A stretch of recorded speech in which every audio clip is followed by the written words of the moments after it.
Ada pertanyaan kepada kami dan sering mungkin ini ditanyakan oleh masyarakat, bahkan dokter pun bertanya,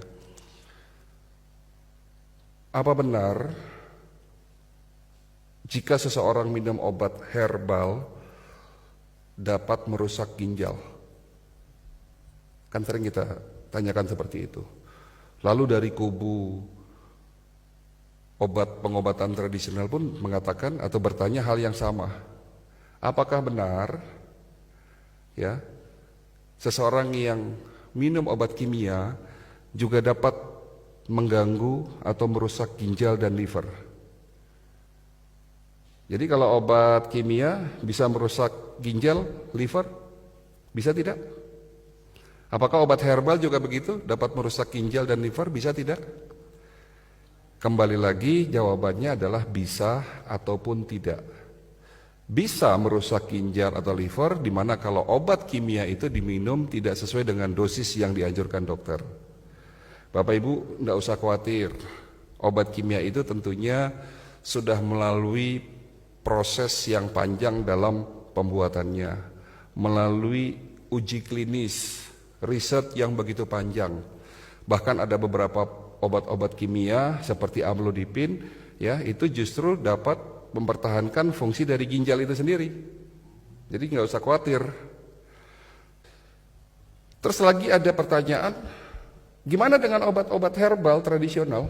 Apakah dapat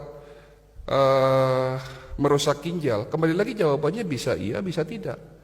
Ya, jika seseorang melakukan satu tindakan yang tidak dilandasi dengan ilmunya, tentunya pasti akan menjadi masalah dan malapetaka.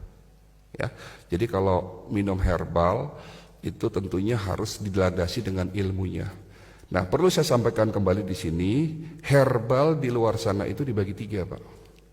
Tolong diperhatikan, dan ini yang menjadi perbedaan antara herbal yang ada dalam konsep pengobatan tradisional dan herbal yang ada di konsep pengobatan holistik. Ya, ada 3. Yang pertama adalah herbal golongan jamu, di mana herbal golongan ini adalah herbal tradisional yang tidak ada standar dalam proses pembuatannya. Sifatnya empiris, berdasarkan apa yang sudah diwariskan oleh nenek moyang kita. Ya, kira-kira, ya, contoh misalnya Bapak ingin membuat ramuan untuk daya tahan tubuh yang kemarin sempat viral, herbal apa?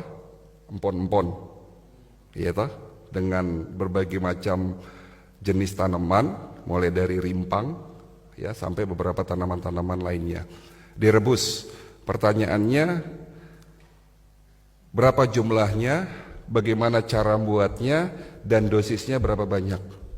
Itu semuanya sifatnya empiris atau kira-kira. Kembali lagi, hati-hati karena bagaimanapun yang namanya tanaman, entah itu rimpang, batang, sampai dengan daun, itu masih ada zat sisa atau toksin yang terdapat dalam tanaman tersebut itu sendiri.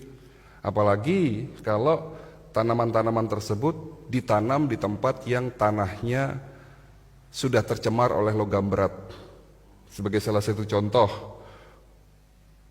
buah pace, tahu ya Pak, mengkudu. Ini tanaman istimewa ini Pak. Buah mengkudu ini diteliti banyak mengandung senyawa aktif yang dapat mengobati seperti penyakit kanker, diabetes, hipertensi, ya, hampir semua penyakit ini bisa disembuhkan dengan buah mengkudu. Dan saya katakan menurut penelitian bahwa pohon mengkudu ini adalah tanaman yang paling istimewa dibandingkan pohon-pohon lain. Ya, di mana pohon mengkudu ini kekurangannya dan sekaligus kelebihannya, kelebihan dan sekaligus kekurangannya, dia menyerap semua apa yang ada dalam tanah, tidak disaring, Pak. Jadi kalau tanah yang ditanam pohon mengkudunya itu di tanah yang subur, penuh dengan mineral, ini mengkudunya menjadi obat yang sangat-sangat mujarab. Tapi kalau pohon mengkudunya itu ditanam di tanah yang sudah tercemar, apalagi banyak logam beratnya, misalnya di samping selokan atau di atas septic tank misalnya seperti itu. Saya rasa ini jangan dimakan Pak, jangan dibuat obat. Ini menjadi buah yang beracun. Ya, itulah keistimewaan dari mengkudu. Jadi artinya herbal itu baik, tetapi kalau dibuat dengan cara tradisional tentunya punya kelemahan. Jadi itu herbal kategori pertama. Lalu ada herbal kategori kedua, yang ini paling banyak di Indonesia. Hampir 90% dijual di toko-toko obat herbal. Namanya herbal OHT, obat herbal terstandar. Pembuatannya sudah terstandar, ya, artinya sudah ada uji toksisitas, sudah ada uji laboratorium, sudah ada uji preklinis, tapi belum sampai uji klinis. Jadi artinya belum pada tahapan uji terhadap langsung kepada manusia. Itu namanya OHT, dan ini paling banyak di Indonesia. Yang mungkin Bapak sudah pernah membeli obat-obat herbal yang sudah dalam bentuk kapsul atau cairan, ya, yang labelnya OHT. Ya. Dan yang paling tinggi tingkatannya adalah herbal golongan fitofarmaka. Ya.